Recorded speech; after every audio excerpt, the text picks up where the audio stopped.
வணக்கம் நண்பர்களே. இன்றைக்கி நம்ம இங்கே 5 டிரான்ஸ்ஃபார்மர் நம்ம வாங்கியிருக்கிறோம். எல்லாமே ஆம்பிள்ஃபார் ஒர்க்கு நடந்துகிட்ருக்கு. அதுக்கு தேவையான டிரான்ஸ்ஃபார்மர் தான். நம்ம டிரான்ஸ்ஃபார்மர்லன்னு எடுத்துக்கிட்டிங்கன்னா கஸ்டமேடு டிரான்ஸ்ஃபார்மரும் நம்ம ரெடி பண்ணி ஆம்பிள்ஃபார் ரெடி பண்ணிகிட்ருக்குறோம். கடையில் விற்கக்கூடிய டிரான்ஸ்ஃபார்மரும் நம்ம வாங்கி ரெடி பண்ணி கொடுத்துட்ருக்குறோம். பொதுவாக டிரான்ஸ்ஃபார்மர் அப்படிங்கிறது நம்ம செய்யக்கூடிய ஆடியோ 5.1 ஆம்பிள்ஃபாருக்கு பவர் செக்ஷனுக்கு ரொம்ப இம்பார்ட்டன்ட். அதனால் நம்ம தேவையான ஆம்பியர் தேவையான வோல்ட்டு கொடுத்து பண்ணுறப்போ தான் அந்த ஆடியோ ரிசல்ட்டுங்கிறது எடுக்க முடியும். இங்கே மொத்தம் டைப் 3ல் 4 இருக்குது, டைப் 16ல் 1 இருக்குது.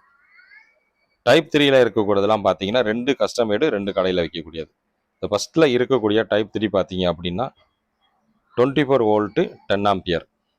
நெக்ஸ்ட் இருக்கிறது 24 வோல்ட்டு 5 ஆம்பியர். அந்தாண்ட இருக்கிறது 10 ஆம்பியர். இந்த லாஸ்ட்டில் இருக்கிறது 5 ஆம்பியர். ஃபஸ்ட்டு இந்த சைடு இருக்கிறது பார்த்தீங்கன்னா டைப் 16ல் 4 இன்ச்சு ஹைட்டு 2 இன்ச்சு அகலம். இதுவும் 10 ஆம்பியர் தான்.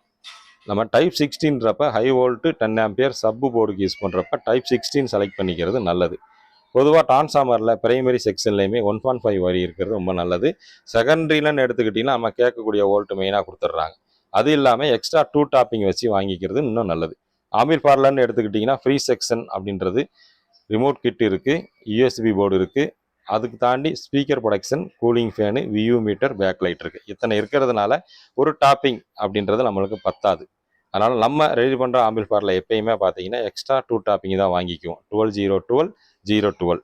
இப்போ எக்ஸாம்பிள் 12-0-12 ஸ்பீக்கர் ப்ரொடக்ஷனுக்கு கூலிங் ஃபேனுக்கு நம்ம யூஸ் பண்ணிட்டோம்னா 0-12 ரிமோட் கிட்டுக்கோ இல்லாத பட்சத்துக்கு யூஎஸ்பி போர்டு, அதுலேருந்து ரெகுலேட் பண்ணி வியூ மீட்டரு, பேக் லைட்டுக்கு இப்படி கொடுக்குறோம். அதுக்கு தனித்தனியான வோல்ட்டு அதுக்கான ஆம்பியரை கொடுத்து ஆம்பிள்ஃபார் அசம்பிள் பண்ணி ஃபைனலாக நம்ம ஆடியோ ரிசல்ட்டுங்கிறது நம்ம தெளிவாக கிடைக்கும். கஸ்டமர் என்ன எதிர்பார்த்து நம்மள்ட்ட ஆர்டர் கொடுக்குறாங்களோ அந்த ரிசல்ட் நம்மளால் கொடுக்க முடியும்.